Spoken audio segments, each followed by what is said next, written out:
How to use Gcash e-wallet in Lazada. Hello everyone.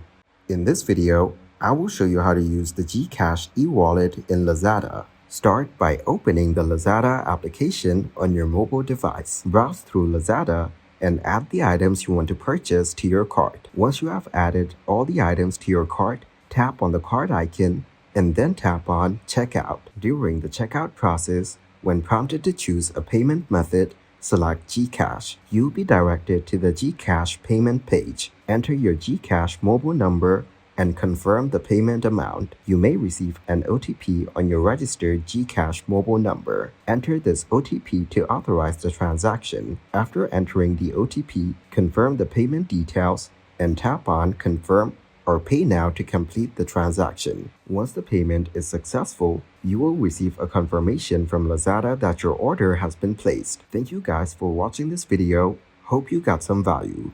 Make sure to like the video and subscribe to the channel to get notified of new videos. See you in the next one.